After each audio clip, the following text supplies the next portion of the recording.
Okay, today we changed the oil in a 1977 Volkswagen Beetle. Now this does have a completely rebuilt engine.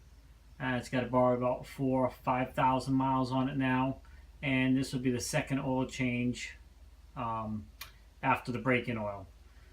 So I've already pulled the drain plug out. As you can see, it's still dripping. It's been dripping for about an hour now. Now I'm going to go ahead and pull the filter housing out because I want to clean that up.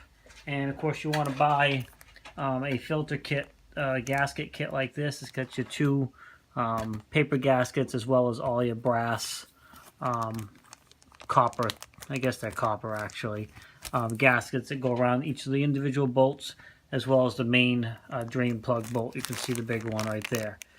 So we got I keep 2 or 3 of these spare, so don't have to worry about it. And I guess they make a new one out that these gaskets are, the bigger ones, the paper ones, are silicone now, so you can reuse them. But I have not tried them yet. So we're going to go ahead and pull that plate off so we can rinse out the gasket, the filter, because this doesn't have a filter cartridge like newer vehicles. So let me get it apart so you can see what I'm talking about. Alright, so we're getting down to the last couple bolts here. Now these are very small bolts and or nuts, depending. A lot of mistake, or a big mistake people make with these when they put them back on, is they over tighten them and they strip them out. Very common to work on a Beetle with at least 1 or 2 of these stripped out. In this case here, of course, none of these are, because it's been rebuilt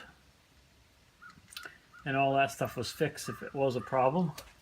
So when you put these back on, you don't want to over tighten them. You can see I'm using a very small wrench and not very hard to break them loose. Alright, so this is the last one. Then we'll pull this down so you can see what we're talking about. And same thing with anything, you want to be careful about sticking a screwdriver in there or anything like that, because you don't want to damage anything. Make sure my bucket's lined up down here.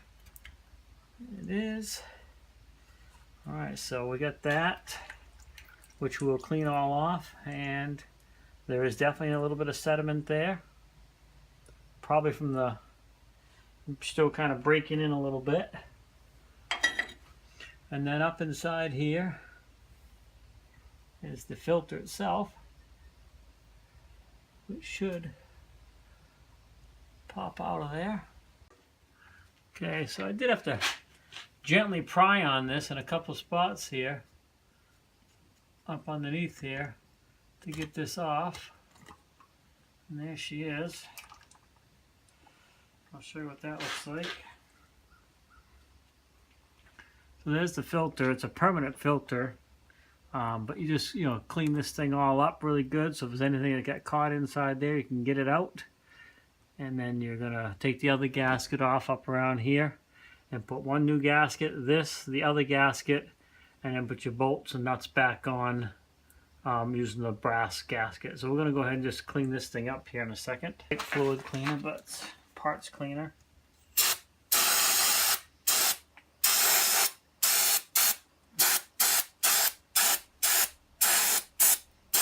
You can see that's cleaning that up really good.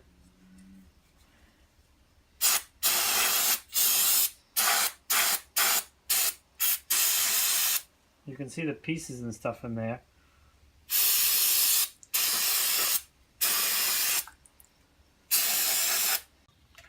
So the best way to put this back together is to put a gasket on your cover, put your filter on, line that up with the holes, and then put your next gasket on.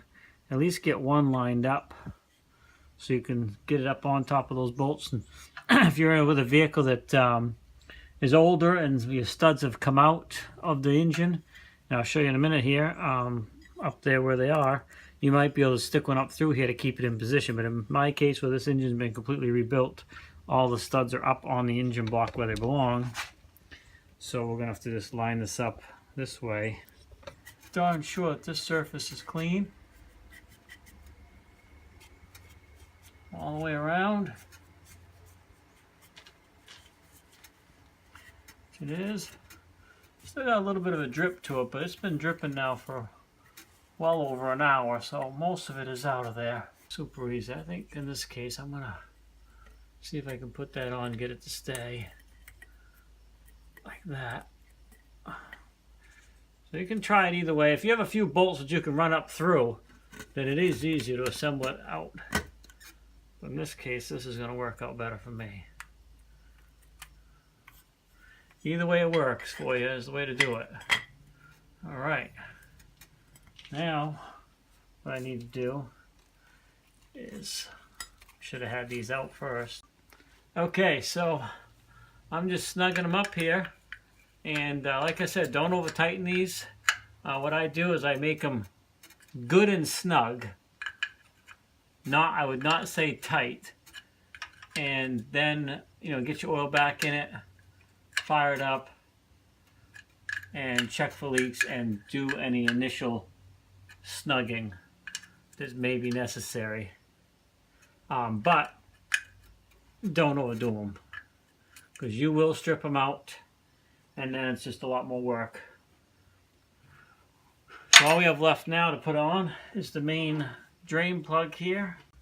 So what you want to do is you get your old gasket off here, washer. It's copper, so this will squish down, and take the extra time to make sure this lip is really clean all around here, because you are talking metal, it's soft, and you want it to have a good clean surface to go up and seat against this and kind of squash it down and seal. Now I'm just using a big adjustable here for this. Again, you don't want to crank this down either. Now you can definitely go a little tighter than you would on your little. Just enough to squeeze that down. And I'm going to come back and check. That's the important thing of this. You want to get your oil back in it and then come back and check this for leaks, especially after you run it for a little bit. So we're going to go ahead and back the camera up here and get some oil in it. Might have to lower the lift down because I'm a short person and I can't reach the oil fill up here. So give me a minute to do that and we'll come right back and show you what we're doing. Okay, so now we're going to go ahead and add oil, and I always find it a little bit easier if you kind of get this air intake hose out of the way, and sometimes this one as well, the breather block, engine block breather. Take your oil fill cap off. I use a nice long funnel. I like to put a funnel in that's going to go past the connection here where this piece connects to the filler tube, because sometimes those leak. So if you get it in past that, you don't have to worry about it. And I use this Hot Rod Classic. It's got the zinc added in it for the flat tappets and cams and push rods and things. It's a little bit, it's what they were designed to use years ago somewhat. So I use it. Seems to help, I guess, a little bit. Sure can't hurt. And go ahead and put some in here.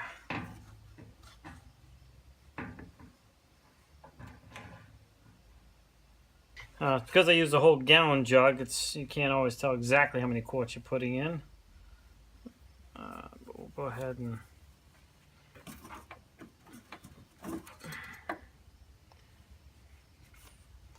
check in on your dipstick here. You got your two marks to indicate your low end and your high end, and of course in the middle is safe.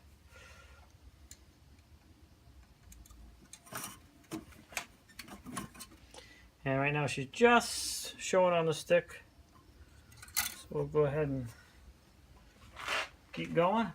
It's going to take most of what's left.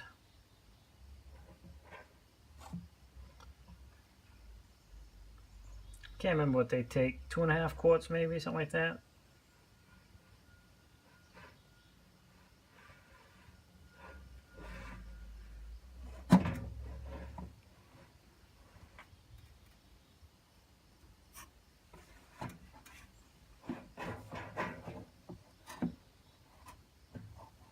Yep, that's going to be the end of this oil. I'll have to get me another jug.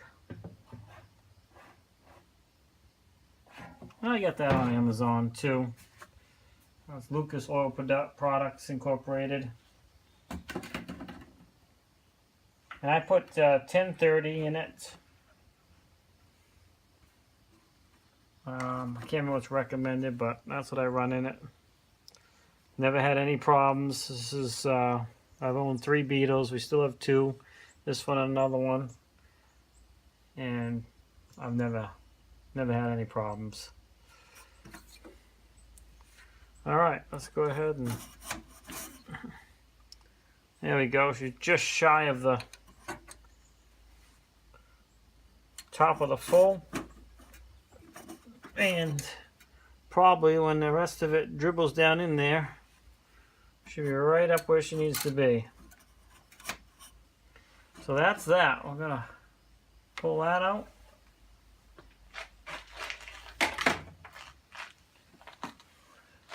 Go ahead and put the cover back on here, of course. Bring this hose back over. Oh, I have to fix that, I guess. Bring that over there. That's all back together. Sorry, I just bumped the camera. And that's all set. Let me show you too. I guess you can't see what I was talking about. So where this unit hooks onto your foot filler tube itself, it's like a connection. It kind of goes on and turns, and they're kind of pinched on, and they're known to leak. So if you put a funnel that goes past this down, so it's into the filler tube itself, you don't have to worry about getting any extra drips in here. It keeps your engine compartment a little bit cleaner. So let's take the camera down here underneath and see if we have any actual drips. And we do not. So now it's a matter of firing her up, let her run a little bit, and go from there. And so that's really all there is to it. So I'll just, like I said, I'll run it and get it warm, double check all these bolts, snug them up if need be. Other than that, we're good to go. And this is probably not a super useful video to a lot of people, because, you know, not a lot of people drive around in older Beetles. But maybe just informative and kind of fun to watch, see the difference of oil change on one of these versus today's vehicles. But this was just a quick oil change video on 1977 Volkswagen standard Beetle. And when I say standard, it's not the Super Beetle version. It is a standard stick shift as well. But that's it. So thanks for swinging by Shane's Main Shop. Please like, subscribe, comment, share, and of course, as always, have a great day.